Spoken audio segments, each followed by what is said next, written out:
Hello everyone, welcome back to the Football Tribe UG channel. Robert K. Sarkos is my name. I hope you've had a wonderful break off during that international break. I hope you did enjoy your international break just as much as I did my own, because back here in the Pearl of Africa, Uganda managed to complete a double against South Sudan in the 2025 Africa Cup of Nations qualifiers, beating South Sudan by a goal to nil at Nambole, while the game in Juba ended in a 2-1 victory for the Uganda Cranes. So it was pretty delightful for me, given the kind of football that the boys did display there. Building out from the back, I thought that was quite impressive. Right now, you watch the team and you can see them string more than 5 passes in between them. They're not so quick to, smash that ball from out of the back into, the other side of the pitch and that kind of thing. So I thought it was quite impressive. And although controversially, in my opinion, the FIFA president, Engineer Moses Magogo, has come out to applaud the manager there, or the head coach of the Uganda Cranes in Paul Put and his coaching staff, given the identity they are trying to give to the team. Anyways, away from that, club football does return with all your favorite leagues across Europe, in the Spanish La Liga, the Italian Serie A, the German Bundesliga, the French League One, and your most watched league, that's the Premier League. Should it be the case that it is what you watch most? I would want to believe so, especially for Ugandans and so many people across the globe. So, back in the Premier League is where we're going to be headed, but news in the English media has been dominated by the appointment of Thomas Tuchel there, the former Bayern Munich and Chelsea gaffer, there as the New England head coach. Now, of course, the news was sort of welcomed with both joy and bitter tongues from different corners of the English media, or the English people there. Some criticizing the decision, while others are okay with the decision that the FA have taken, because many do believe it should be an Englishman in charge of the Three Lions, and yet the FA there has opted to appoint their third foreign manager in history. The first being the late Sven-Göran Eriksson, the Swedish international there, had been the first foreign manager that the FA did appoint to take charge of the Three Lions. And then back in 2006, they were under the charges of Fabio Capello, who guided them into the 2006 FIFA World Cup that was hosted in Germany and eventually won by Italy there, beating up against France in the finals. Famously remembered for Zidane's, infamous headbutt of Marco Materazzi in that particular game. And then, of course, Fabio Cannavaro going on to win the FIFA Ballon d'Or in the aftermath of the FIFA World Cup and all that kind of thing. But anyways, so it's Thomas Tuchel becoming the third foreign manager to take charge of the Three Lions, and has been given a 1.5-year contract that takes effect in January 2025. So that means Lee Kazri will continue to take charge of the Three Lions during the next international break. That's the November international break that will come around midway the month in between there. So keep an eye out on that. Anyways, of course, like I did say, many of people, pundits, fans do think it should be an English manager to be in charge of their team, as much as it would have been a welcome decision. There, you do look at the catalogue of managers that England do have, and really, I do not think any of them does match the profile that is of Thomas Tuchel that has been appointed.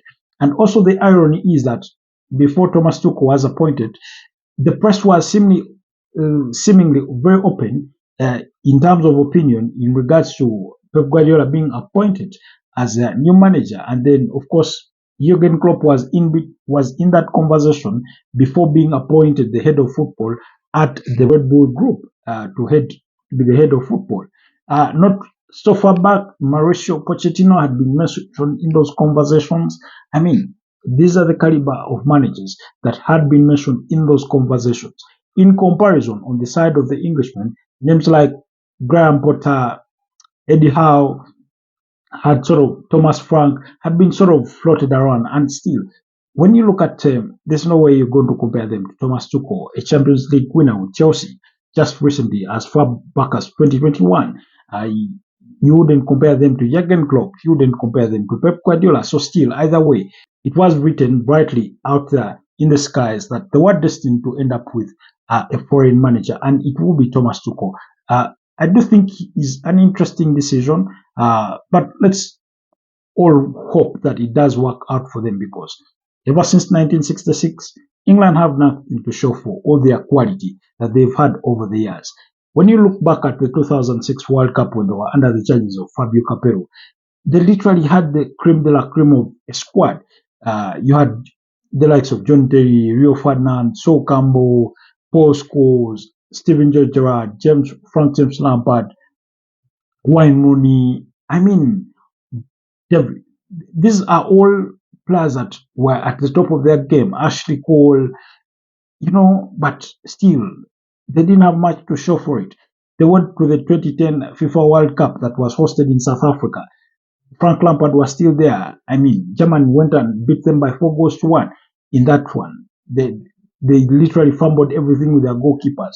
David James, Robert Green. Things just didn't work out. But anyway, let's see how they do work out with Thomas Tuchel. So he's dominated opinions and media in recent times as far as English media is concerned, as far as football in England is concerned. But away from that, we do enter match day 8 that will drag on until Monday night, because we do have a game there. So here's a run of fixtures that will be coming your way on match day 8 as far as the Premier League is concerned. So the weekend does open up with a London derby when Tottenham Hotspur host West Ham at the Tottenham Hotspur Stadium. That is at 2:30 p.m.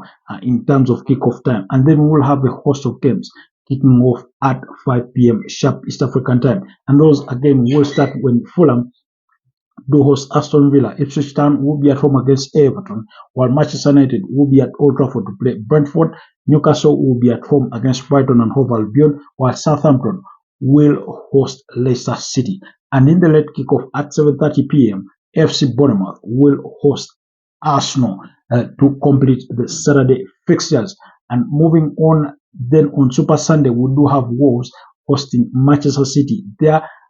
And remember, Wolves is one of those teams that did manage to beat Manchester City last season, beating them by 2-1 at Molineux there. But things are not really working out really well for Wolves.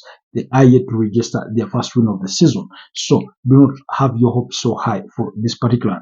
And then still on Super Sunday, the Wolves versus Man City game will kick off at 4 p.m. sharp East African time, while at 6:30 p.m. we'll have the biggest game of the weekend when Liverpool host Chelsea at Anfield. Remember, Liverpool have only lost one game this season in the Premier League and have won all the other 6 games. And that's why they are top of the summit with 18 points. Their loss coming in a 1-0 defeat against Nottingham Forest at Anfield. And then on Monday Night Football, Nottingham Forest will be at home against Crystal Palace. That is at 10 p.m. at kickoff time. So that is a run of fixtures that will be coming your way on match day 8. I mentioned before we divulge into anything deeper that in the aftermath of these weekend games, we'll have UEFA Champions League games that will be taking shape. We'll have in there the Europa League will come on our screens, and the UEFA Conference League in the course of the midweek before we head into match day 9. So when you consider the context of things, players returning from international break, some do have knocks, others do have injuries to contend with, others it's just injury fears and all those things. So as you make your predictions, as you go out there to place your bets, bear in mind, especially for those teams that are contesting in those European competitions, that they do have some injury concerns in some cases, and yet they do have games to prepare for come midweek. So, but our focus will look at 2 games for Saturday there when Brentford do play Manchester United, while Arsenal will be away to AFC Bournemouth. So let's kick things off at the Vitality Stadium where AFC Bournemouth will host Arsenal. Very interesting game, this one. Never mind that Arsenal have won 4 of the last 5 meetings, including beating Bournemouth home and away in the previous 2 seasons. It goes without saying that we all remember that dramatic 3-2 victory for Arsenal against FC Bournemouth last season, but one when Rich Nelson scored in literally with the final kick of the game as Arsenal beat up against Bournemouth by 3-2, having come from 2 goals down to take all 3 points as they try to push for the Premier League title in the 2022-2023 campaign. Never mind that it did not bear fruit eventually, but they have managed to beat Bournemouth in at least 4 of the last 5, the other being a draw. And then, of course, Andoni Iraola has not had the best start to the season. In the last 5 fixtures that they have played in the Premier League, they've lost 3 of those and won just 2. Those losses coming against, I think Chelsea did beat them by 1-0. They did lose to Liverpool by 3-0 in one of their losses, and also did lose to, I think, Leicester City by 1-0. So clearly things have not really worked out well for them, despite the fact that they were able to beat up against Southampton by 3-1 in one of those fixtures. So overall, the picture has not yet really looked pretty well for them in the start of the season, and you get the feeling that the fixture against Arsenal does come a little too early, perhaps for them, immediately after the international break and that kind of thing. But also, it comes at an advantageous time that a good chunk of their players have had some ample rest. The manager has had the chance to work with some of his players that were not summoned to try and, craft things into the right direction. They do have quite a number of dangerous players that can hit any team, including Anton Semenyo. There, they do have Evan Nilsson, who they signed from AFC Porto to replace a departed Dominic Solanke, who has since joined Tottenham Hotspurs in a deal that was believed to be in the region of about £65 million. There, you do have Justin Kluivert in there, and those kinds of players, they're capable of, hurting any team. It also goes without saying that Arsenal do come in this particular fixture with their own injury concerns to worry about. Some players are ruled out, like Martin Odegaard, while majority of their players are doubts for this particular fixture. Whereas Mikel Arteta did admit in his press conference that some of them have had some bit of work in the gym and on the ball, light work. He says they are still a doubt, and these include Jurriën Timber, Ben White, Bukayo Saka, Gabriel Martinelli, who just returned, I think, on Thursday from that international break.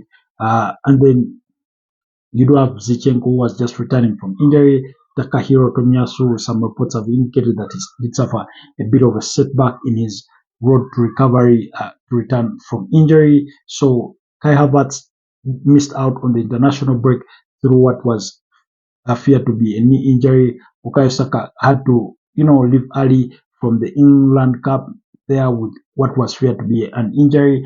Gabriel Martinelli, who we just mentioned, did play in Brazil's final game of the international break due to fears of injury. So it doesn't really look pretty for this Arsenal side as far as their injury list goes. So it doesn't really look pretty for the Arsenal side as far as their injury list goes. But be that as of it may, you do sort of give it to Arsenal that in the absence of those players, that they still can try to tweak things around and get things done against Bournemouth. When you have David Raya available and Thomas Partey who is available, who can play at right back, and then guaranteed, let's say you do have Ricardo Carafiori to play at left back, and then you do have your William Saliba and Gabriel Magalhaes to complete the back four, then when it comes to the midfield, you can choose to go with the option of Declan Rice, Mikel Merino, and then Leandro Trossard, that midfield three, and then up front, you can call on to Gabriel Jesus, Raheem Sterling to sort of give you that shape, and perhaps Ethan Nwaneri coming to play in front of the mid two, and then you have Leandro Trossard play on the other side of the forward three of the flanks. So really, they do have a 𝐿𝐿𝐼, you do have a 𝐔𝐄𝐒 in there, you do have a 𝐿𝐿𝐼𝐄. So I mean, even though their squad may appear weakened, should these players not be fit enough to play on Saturday, still you do sort of get the sense that Arsenal can really assemble a strong starting 11 that is capable of getting a result from the Vitality Stadium, especially when Bournemouth are yet to nail down their form, whereas Arsenal on the other side are yet to lose a Premier League game this season, having won 5 and drawn the other 2 so far. Those draws coming up against Brighton and Hove Albion in that 1-1 draw at the Emirates Stadium, while the other was a 2-2 draw at the Etihad Stadium against Manchester City. And might I mention that I do not seem to recall the last time Arsenal lost a game away from home in the Premier League. They've been quite impressive as far as Premier League away from is concerned. They do not concede many goals. Somehow they managed to score quite a number, and they've gotten decent results away from home already, including that 2-0 victory up against Aston Villa at Villa Park earlier on in the season. So that all put into context, this is a game I do predict that Arsenal would win by 3 goals to 1 come Saturday as they prepare to face off, I think, with Shakhtar Donetsk in midweek for their UEFA Champions League tie at home. Because remember, we did review their next 7 fixtures. If you've not been able to watch that, do check out that video under our shorts section on the channel. So I think 5 of those 7 games are going to be away from home, because in there's an Inter Milan game in Italy in the UEFA Champions League. There's a Preston North End. There's a game. The other game they have at home will be, I think, against Liverpool, while they have to make a trip to Stamford Bridge to play Chelsea. They have a game away at Newcastle and that kind of thing. Anyway, do check out that shot. It's just 1 minute, so you can watch it and know what Arsenal's next 7 fixtures do look like, or the next 6 fixtures do look like after Bournemouth. So we'll keep things at that as far as this particular context is concerned, and then move on to Old Trafford. Now, the news at Old Trafford again, once again, we did go into the international break when, all the talk was being dominated by the discussions around Erik ten Hag's future versus Manchester United's performance so far this season, many of which have not been very convincing. And then, of course, we all remember that 3 draw against FC Porto in the Europa League, and then the results have not been really convincing. And while we're still having that discussion, they went and topped it all by deciding to end Sir Alex Ferguson's ambassadorial contract come the end of the season, and they do mention that he will not be allowed to access the dressing rooms. Now, I don't know what kind of middle finger Manchester United are trying to show Sir Alex Ferguson.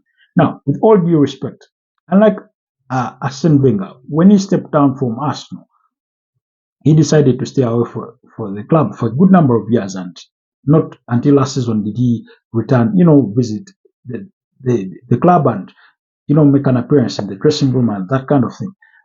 Ever since Sir Alex Ferguson retired from his role as manager, he has always been around the club, and he's been a mainstay. He's been engaged in some of the decisions that the club has made. Never mind that not all of them have been successful and all that kind of thing. He's remained a club ambassador, a global club ambassador, taking some good money, a reported figure of about £3 million per season, which I do think they could have chosen to sort of review and maybe sort of slice, but still leave him in the role. I mean, he's already in the twilight of his years. Sooner or later, he may be too weak to travel, especially away from home, and all you'll have is him be in home games. So, whereas Ineos say the argument is to save the club some money, I mean, for a manager of his caliber, given how long he served the club, between 1986 to 2013, as he was buying out, he did buy out with a Premier League title, and he did win them 38 titles, major titles in a span of 26 years, including 2 UEFA Champions Leagues, 13 Premier League titles. I mean, what more credit does his legendary status at the club, demand? And in any case, whereas it did always feel like a courtesy contract, it's the reward for what he sort of made this club be, for what we've known it to be, especially in the last, 40 years or 30 years, for those of us that did start watching it, perhaps in the early 2000s and around that time. But for those that have watched it longer than us, again, do still appreciate him for the man he was. The 1999 triumphs and all those things. So clearly, I do not think this was a decision that was really arrived at, or that was really handled well in the eyes of the press. I thought they could have handled it better. Not that the decision would have been taken. I do not agree with his termination of the contract, given his caliber. Really, literally, it kind of feels like in a way they're trying to rub him out of the club. I don't know what your thoughts are, but that's my feeling.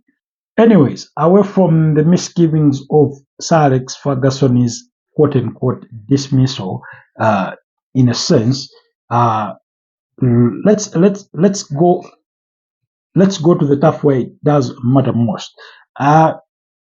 Johnny Evans has been speaking in praise of his manager, Erik ten Hag, saying he does deserve more credit that it's been given, and speaking about all the kind of respect that he has for him. But I do not think Thomas Frank and Brentford will have any respect for Manchester United, because this is a team they do know how to beat up against. For those of you that remember, in Erik ten Hag's first season, Brentford did beat them by 4-0 at the 𝐺𝐸𝐾𝐒 Stadium. And then, of course, never mind that last season they managed to overcome them home and away, beating them by 2-1 and 1-0 respectively. You still get the sense that Brentford is the team that is capable of beating up against this Manchester United side that are really struggling for form. They have won only just one game in their last 5 and recorded 2 losses, I think against Liverpool and Spurs, being beaten by 3-0 in both fixtures, and then having 2 goalless draws, one being against Crystal Palace and the other coming up against Aston Villa. Now, on the other hand, by the Aston Villa was their very last game before the international break. On the other hand, Brentford have won 3 of their last 5. I think drawn 1 and lost 2. They did beat up against Southampton in there, but their very last game was a 5-3 thumping of Wolverhampton Wanderers. Of course, we all know the problems Wolverhampton Wanderers are going through. Never mind that they do play Manchester City on Sunday. But, I mean, that result in itself, even in the absence of Yohan Wissa, is one that sort of gave them a bit of confidence, especially when your next game is one against Manchester United and it is away from home. The one thing that Manchester United do really have to concern themselves with is that for the last 3 consecutive games, Brentford have scored in the opening 2 minutes of the game. I think they've done that in the last 4 because they did it against West Ham, they did it against Wolverhampton Wanderers, they did it against Spurs, and then Manchester City. So they somehow, I don't know how, but they have an eye for that quick goal. So Manchester United may have to be worried about that. So in the absence of Yohan Wissa, of course, Bryan Mbeumo has been trying to get things done there. And of course, they let go Ivan Toney, which we thought would sort of further weaken their attacking prowess. And in a way it has, because eventually they did lose to Spurs, I think by 3-1. They did lose to Manchester City by 2-1. So when you put everything in context, they are not as strong as a team they were last season but won, because even last season they did struggle a bit. But then again, Manchester United are not doing themselves any favors because they are not looking any better themselves. So it kind of begs the question, what game are we going to be, treated to? If United are not careful, especially in the wake of the news that one of their star players in Kobe Mino is going to be out for weeks, you sort of do feel for them a bit.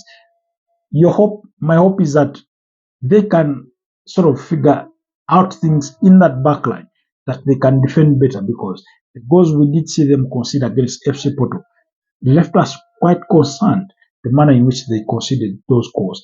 Matthias De Ligt has got to be better. Harry Maguire or Lisandro Martinez, whoever the partnership is in there, Mazraoui has got to do better, because Andre Onana may not be available to save them all the time. Then that midfield, again, Erik ten Hag, you signed Manuel Ugarte quite expensively. I mean, give him the game time. Let him start. Let him get acclimatized to the league as much as you're trying to find results. So you benching him and then you have a Christian Eriksen starting ahead of him doesn't do you any favors, unfortunately.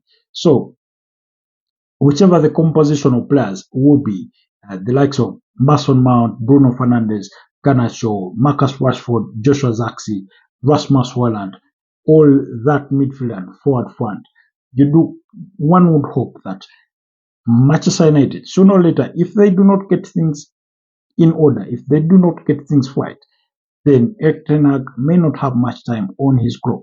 So, again, against my better judgment, I'm going for a 2-1 victory for Manchester United in this particular one. Anyways, do let me know what your thoughts are on those two games and the rest of the other games, if you do have any views to put forward. If we do find the time tomorrow, perhaps we may have to divulge deeper into that fixture between Liverpool and Chelsea, because Liverpool have been nothing short of impressive this season, while Chelsea on the other side, after losing their first game against Manchester City by 2-0, Enzo Maresca has ticked all the boxes. We saw him demolish that Brighton and Hove side there in a 4-2 victory. Cole Palmer scoring, 4 goals in that particular fixture. They really looked brilliant. They went on and beat Genk really badly. So promising signs there at Stamford Bridge. Anyway, do let me know what your thoughts are. And then if you're new, do not forget to subscribe to the channel, like, comment, and share. And I'll see you next time. Stay blessed.